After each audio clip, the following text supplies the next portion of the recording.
Because what we do now is, now we have two more powerhouses out from the Web3 space, and they're going to discuss, because the discussion is always a good opportunity to get all the perspectives right? So, please welcome on stage Pablo Castillo from Chain for Travel and Blaser from Falkenstein Ventures and Tectus VC.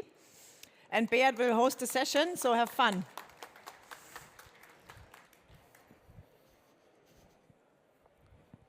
Hello. Hello, everybody. So, the topic of the panel is really to discuss two of the most powerful technologies out there. And I'm sure you have heard a lot about AI in the past couple of days. And maybe luckily, one of the other very powerful technologies, blockchain, has been a bit neglected in the last couple of quarters or years.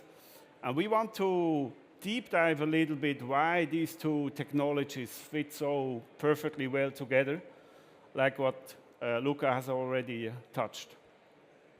Now to start with, Pablo, can you please explain what blockchain is and what Web3 is? But please explain it to the way my mother understands. Okay, so blockchain actually is nothing else than a decentralized database. That's it. That's a glorified Excel sheet which stores any kind of transaction in a very immutable ledger, so you can always see what happened. That's what you need to know about the blockchain.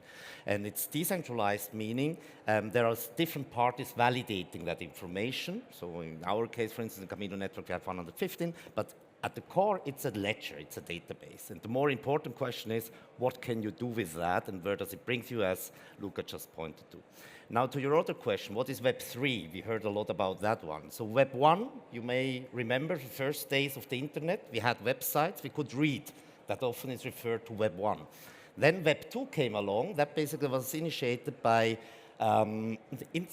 Meta today, Facebook, Instagram, social media. We certainly could interact. We could like, comment, share. That's Web 2. And Web 3, if you allow me, I would like to make a little experiment with you guys in the room here so that you understand why Web 3 is needed. Please take out your mobile phones, all of you. Take them out. Unlock it. And hand it over to the person next to you, sitting next to you. Hand it over. This person now has access to your browser history, your chats, your bank data, and so on. How do you feel right now? A bit nervous, right? Somebody has access to everything. This is actually what we are doing on a daily basis. We are handing our data over to companies like Google, Facebook, and so on. Not only individuals, but also enterprises. And Web3 is about data ownership and privacy. And that's actually why new technology is there, so that we only share data where we are consenting to that, and also it's in a more secure and private environment. So that is Web3. So next time you hear Web3, think on that little feeling you just had. That's why we need Web3. Thanks, Pablo. And take back your phones. Don't mess up with the phones. Is there anything you want to add, how you would describe Web3, Luca? The owning part is very hard to understand because we are used not to own anything. What do you own online today? If you are a company, maybe you own your database or your customers. If you are an individual, maybe you own your domain name. Nothing else. Everything else we don't own. We rent. You know, our Facebook account or Instagram account, we don't own that stuff. With crypto, with Web3, we own everything again. So it's about we have stuff that we really own. Nobody can take away from us. Nice. Thanks. I'm not sure, did you already present yourself? Maybe in a few words, who you are and what you did? My name is Luca De Giglio. I'm a co-founder of TechTrees, a VC fund in Web3 and travel. I am also the founder of Trips Community, which is a DAO, decentralized organization in crypto for Web3 and travel. And I have this podcast where I talk about these things. Thanks a lot. Pablito? Well, I'm Pablo. I'm co-founder and CEO of Chain for Travel. And as the name implies, we have built a blockchain for the travel industry, which is run and operated by industry players. So we have more than 200 companies in the ecosystem. Half of them are running validators, servers in our ecosystem. Here we are talking about companies like Lufthansa, TUI, Der Touristik, A3M, and so on. And they are all using this network to solve some of the issues in our industry today, like high payment costs and so on, and also to prepare themselves to the future, because our thesis is digital wallets are coming, digital money is coming. We heard about crypto, but there is also all the digital money like CBDC, central bank digital currency. So the digital euro is coming, the digital Swiss francs. Before you go too deep, so you are building a new infrastructure. Yes. A new backbone for travel, so to say. Or a new internet, a new backbone for travel. It's not a new internet because it's running on the new internet. It's a new infrastructure, exactly. So why are you doing this? Why are people like you building massive new infrastructure? I spent 25 years in travel, mostly working in the IT department, and we have to admit that actually our systems as we use it today, most of them are older than I am. I'm 44 years old already. But we are still working with EDIFACT, we are still sending sometimes faxes around, bank transfers, and we know, we don't have a crystal ball for the future, but we know what's coming. So the European Union, for instance, is launching a digital ID for every European. We have the central banks, virtual digital money.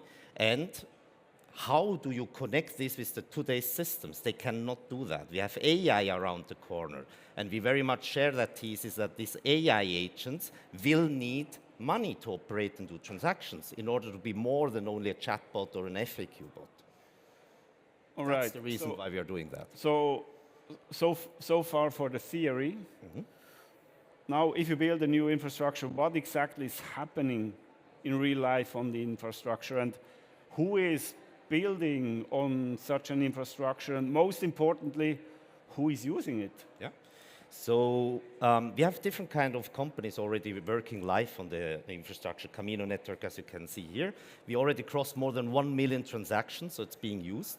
We have companies like Lufthansa exploring currently cross-border payments, because payment in travel is one of the big pain points, right? On the one hand side, we have a lot of volumes, but very low margins. So TUI Germany, for instance, touted that they have a 0.9% EBITDA margin, which is very low if you are a tour operator, but that's the margins our industry operates in. On the other hand, we have 3 to 5% payment cost and 24 billions of fraud every year with credit cards. So now imagine if you can only do half of the payment cost by putting, for instance, settlement on-chain, using more stable coins or crypto to do payments, you basically double your EBITDA without selling one trip more. And this is already very, very tangible results. We have other companies working in the area of digitalizing tokens, so meaning a booking becomes a digital asset, which allows you to create new business possibilities like trading. So there is, for instance, TravelX in South America with Flybondi. Every flight ticket is becoming a digital asset, an NFT. You can retrade that. You can sell that back to another one in case you cannot travel. And there are many other examples in the loyalty field, even sustainability as well. I mean, as an industry, we talk a lot about sustainability. Most of you most probably saw other talks there as well. But as an industry, if we are honest, we do a lot of greenwashing because nobody knows what's happening with that money. So is that tree in Amazonas really being built or not? And that's why they are also turning to blockchain solutions to basically have the traceability and verification of data. So real life stuff happening indeed, Yes. and not just in theory. Absolutely. I mean, 1 million transactions speaks for itself, I would say. Wow, nice. Any startups or businesses you want to put a light on? There's been a lot of, in the last couple of years, a lot of startups like dipping their toes into this. There's been some success stories, like for instance, Travala, which is like a replacement to Booking.com, which allows crypto payments. And Me Protocol is doing loyalty, it's very interesting. D-Travel is doing the vacation rental. But I think we haven't seen yet the real disruption. Because in all these companies, there is a precondition. You need a wallet. And I go back to that thing. And if most people don't have a wallet or don't use a wallet, we haven't yet unlocked the real power. So I'm looking at all these companies, they have now the chance to really reach everyone by simply giving them access to an agent. And many, many new ideas we've been playing with, we've been thinking, we've been trying the last years, become possible today thanks to agents. All right. So wallet seems to be an important thing. It's the blocker. It's what blocks everything. It's Gotcha. the little thing which doesn't let the dam come and change everything in travel. Right? Okay, that's a nice picture. So wallet seems to be an important thing and breaking the dam. So what are the wallet businesses you are having and seeing on your network, and more importantly, what is coming in that direction?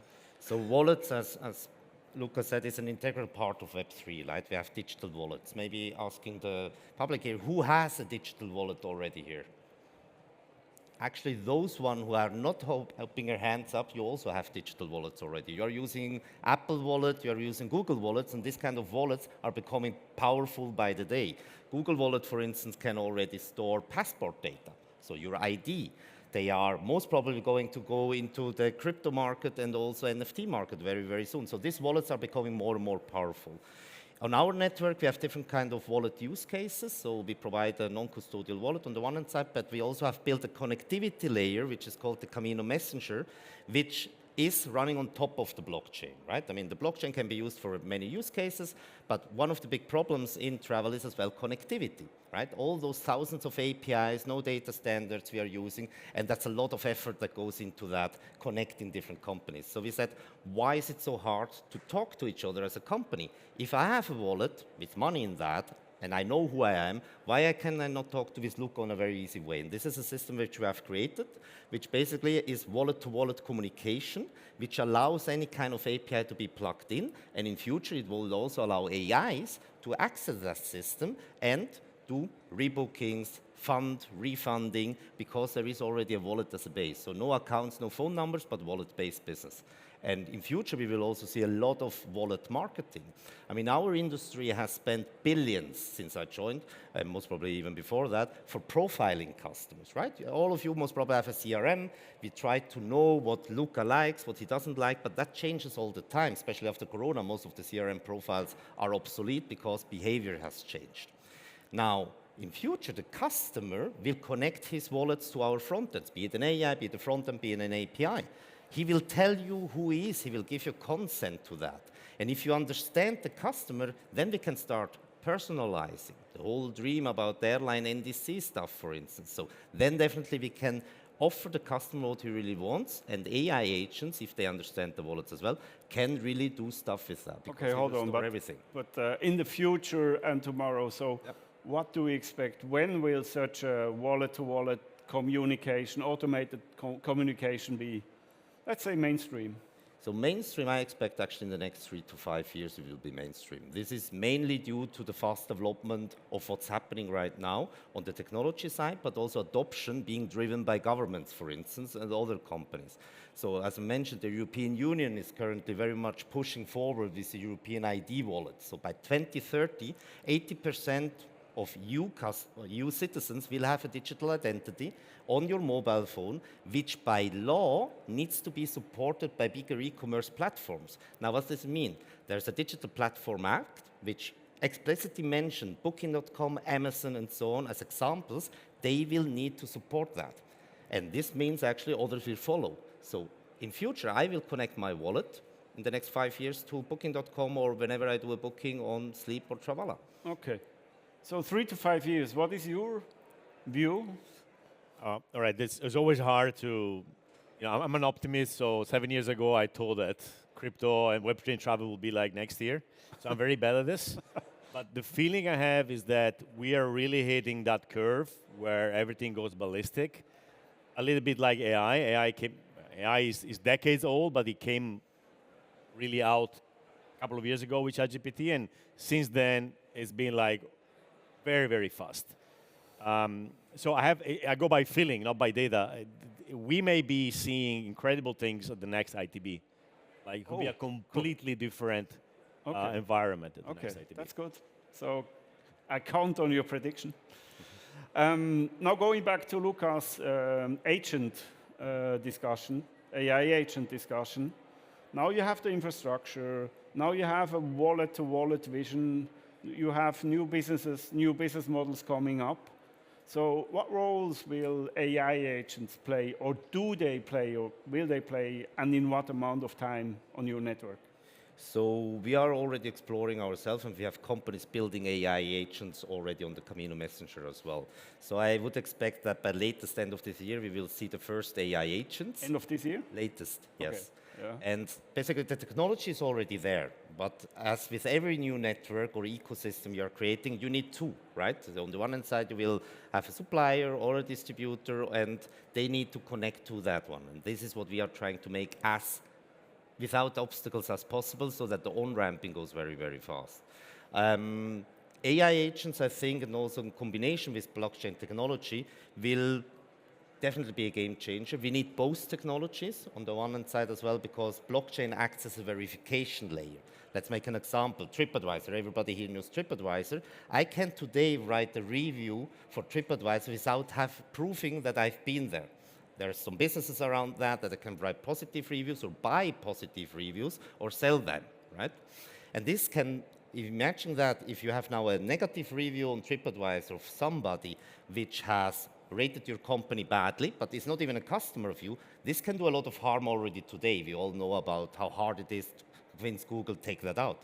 Now you take this wrong data, and it can be other data, health insurance, intro data, whatever, reviews, you feed that into AI and it's not verified, and the AI makes decision out of that. This is actually very dangerous. It's more dangerous than having wrong data in the internet, because we as humans are quite good already to filter out. I mean, you make a Google search today, you yourself, you will notice I click on this link or not, because you had good experience or not good experience, or you don't trust that. But in future, this human filter goes away. The AI will do a decision for you, and if you then have a bad rating, you will not even show up. Okay, now before you skip the human, let's go back to the human. You touched digital identity at the beginning. So can you explain again what digital identity is or will be?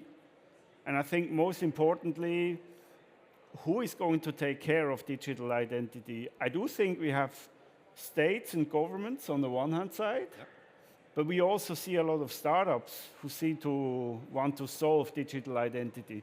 So how does this play together? Yeah, I think we will see a mix of both, right? I mean, already today you see a lot of different solutions depending on where you are.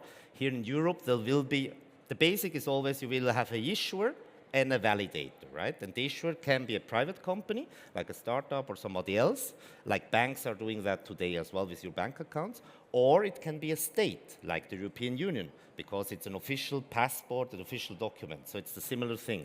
The difference is that you port this identity with you on your mobile phone, it's encrypted, right? And in Switzerland, for instance, the idea was that private companies will issue the ID, the e-ID as it's called in Switzerland, but the Swiss people voted against that because they didn't trust private companies. They wanted this to do the state. So it will be a mix. I mean, we have companies like Sita, Amadeus, we have a lot of startups working already that, and there are some really nice projects already around, like Aruba Happy Pass. I don't know if you heard that. So the Caribbean state of Aruba, they said, I want to make sure that every customer that arrives in Aruba, in 30 minutes, he's on the beach. Oh. And one of the biggest problems they had was actually the queue at the border control, because they needed to check the documents. So what they do is already, you are at home, you scan your biometric passport, you upload that hashed, encrypted, secure to blockchain, and basically what the blockchain stores is, you are verified. You are allowed to enter Aruba. And at Aruba, when you land, the video cameras on the airport scan your face, your biometric data, and if it matches, the door opens, and you go to the beach. So this is actually something which we will see step by step, but also there, we need standards, because else we will end up in the same situation like we are today, too much fractionalized solutions, too much issuer, but over time there will be consolidation in standards. That's a very good point. So every time I check in a hotel or I rent a car, I'm afraid of people are messing up with my data. Now, with my digital ID and with AI agents, do I need to fear that people are going to mess up even more? Oh, that's a good question. One thing, and I don't have a good answer, but one thing AI agents can do, if you think about it, is the first time where you can have a software which can decide what kind of data to give, right? So the AI agent can be trained to say, okay, for this situation, just give that data without giving the whole thing.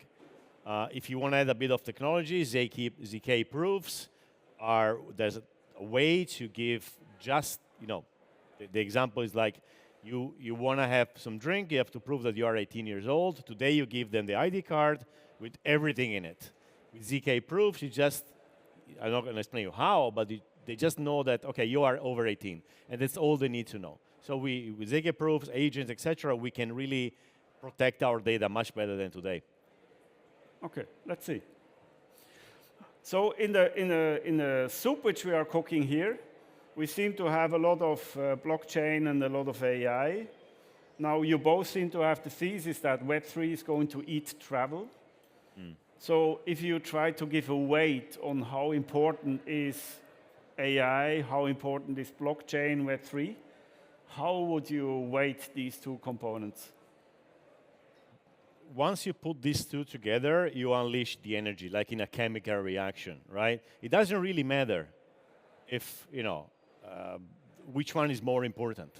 The really important thing is when you put them together, you release the energy. Okay. Right? Nice picture.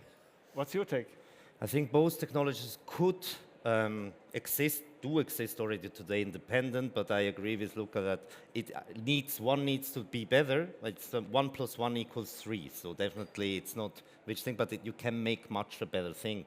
And on the AI topic, I mean, the same technology we are now promoting is of course also used to do bad stuff, impersonating people, writing bad reviews and so on. So every AI agent will need to be identified as well, because that's the other problem of the internet today, a part of not owning stuff.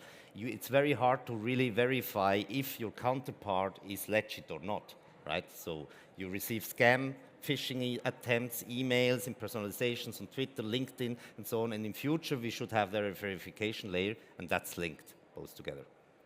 All right. Now, as an investor, we hear a lot of technology, a lot of theory. Now, from a consumer's point of view, and from a business's point of view, what are really the 10x or 100x better results from a combination of such a chemical reaction? Yeah. Maybe 1 or 2 examples from each. So if you start, for instance, with convenience and automatization, right? I mean, let's look at airline refunds, for instance, today. Today, here in the European Union, you have, for instance, the law that if your airline is delayed by 3 hours, you are eligible for a compensation. The airline knows that your flight is delayed and that you are sitting at the airport most probably waiting for that.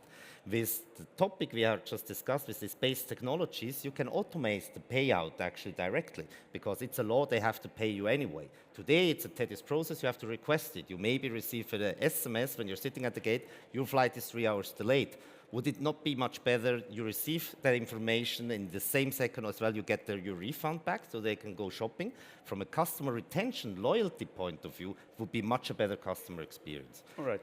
That's one example. The other example is time. I mean, we all suffer from not having enough time. If you're researching today a complex trip itinerary, or even if you're a travel agent going through Traveltainment and the billions of search results we deliver today, I think in future combining AI profile, this will be a massive time saving, because it can definitely, based on your preferences, select the best product or even do rebookings for you. All right. Thanks a lot. Now, to wrap it up, blockchain, AI, agents, wallets, ID, if you paint a picture on how this world looks like in 3 to 5 years, how does your picture look, real quick? Okay, if you told a young person today that if I had a girlfriend in Switzerland and I had to call from Italy, it would cost me 2 or 3 euros per minute, they want to laugh, right? I guess that in the future, if you tell them, I went to Berlin, I booked a hotel, and it cost me 100 euros in commissions on Booking.com, they're going to laugh in the same way. So why the hell are you paying all that money? Well, because the infrastructure was fragmented, etc. So I see a world where we have protocols replacing companies. So you're going to be able to book, but you're not going to give a lot of money to a company, because everything is done by the internet itself, with this layer which is the blockchain, and with this cognitive layer, which is AI. Good. So I see a world where you have less money extracted by companies and much more efficiency, as Pablo was saying. Thanks a lot. In one sentence? Your picture? A more connected world. I mean, you've heard these stories from many CEOs touting we are working on the connected trip, bring seamless travel experience. I work since 25 years in the industry, and actually one of the basic problems is this fragmentation, not being able to automate stuff, and both a shared infrastructure and more intelligence can actually solve this and finally deliver a connected trip experience to companies, but also our customers. All right. Thanks, everybody. And thank you, Luca. Thank you so much. That was an interesting chat indeed. Thank you so much, Luca Giglio, Beat Blaser, and Pablo Castillo. Make sure to connect with them on LinkedIn. These guys are really deep in this scene. So when you follow them on LinkedIn, you will find other contacts to follow. And then you will learn a lot by just not doing nothing, just with one eye seeing what they're posting. And yeah, they link to nice articles, to nice discussions. It's a really nice community they're part of.